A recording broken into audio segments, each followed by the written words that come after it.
अब दोस्तों शनाया अवनीश को ठीक करने के लिए एज अ केयरटेकर अवनीश के घर पर आ जाती है, क्योंकि अवनीश के सर पर गहरी चोट लगने की वजह से इसकी पूरी बॉडी पैरालाइज हो चुकी है। और उसके घर आने के बाद इसके व्यवहार और इसकी बातचीत से अवनीश की मां को लगता है कि जैसे कोई अपना आ गया है और इसका बेटा जल्द ही ठीक हो जाएगा। अब इसकी मां ड्यूटी जाना शुरू कर देती है। अब शनाया अवनीश को जल्द से जल्द ठीक करने के लिए इसकी सेवा में तन मन धन से लग जाती है। वो रोजाना इसको अपने हाथों से खाना खिलाती है और इसको अपने हाथों से बाथरूम में नहलाती भी है।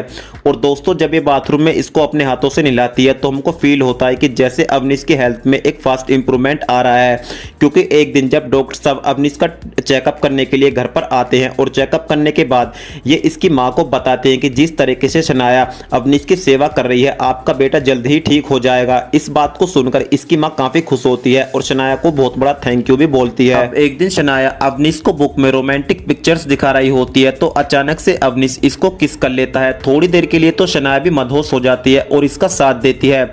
अचानक से इसको होश आता है और ये तुरंत कमरे से बाहर आ जाती है और ये अपने मन में सोचती है कि शनाया ये तू क्या कर रही है, तू यहाँ पर अवनीश को ठीक करने के लिए आई थी, तुझको अपने आप पर कंट्रोल करना पड़ेगा। अब शनाया अवनीश के रूम में इसके लिए खाना लेकर आती है और इसको खाना खाने के लिए बोलती है। तो ये शनाया को बोलता है कि शनाया रोजाना तुम तो मुझको अपने हाथों से खाना खिलाती हो, तो आज क्या हुआ।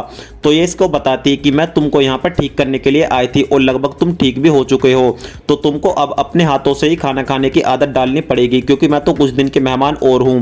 तो ये इसको बताता है कि तुम कहां जा रही हो, मैं तुम्हारे बिना नहीं रह सकता, अब तुमको जिंदगी भर मेरे साथ घर में ही रहना होगा। तो ये अवनीश को बोलते कि अवनीश ये तुम कैसी पागलों वाली बातें मत करो, ऐसा नहीं होता, मुझको यहां से जाना ही होगा। और दोस्तों ये नखरे में कमरे से बाहर आ जाती है। अब अवनीश खाना भी नहीं खाता और रात को अवनीश शनाया की इन बातों से काफी परेशान होने लगता है। और जब शनाया अवनीश की इस हालत को देखती है तो ये अपने मन में सोचती है कि इस तरीके से तो अवनीश की हालत पहले जैसी हो जाएगी, लगता है अब मुझे अवनीश की बात माननी ही पड़ेगी और इसकी इच्छा को पूरा करना पड़ेगा। और दोस्तों इसी के साथ इस वेब सीरीज का पार्ट 1 यानी एपिसोड नंबर 2 समाप्त हो जाता है। मैं आपको बताना चाहता हूं कि इस वेब सीरीज का पार्ट नंबर 2 नेक्स्ट वीक आ रहा है, वो भी कंप्लीट देखने के लिए, उसका भी कंप्लीट स्टोरी का मजा लेने के लिए आप लोग चैनल को सब्सक्राइब करके बेल आइकन जरूर दबाएं और वीडियो को अंत तक देखने के लिए आपका धन्यवाद।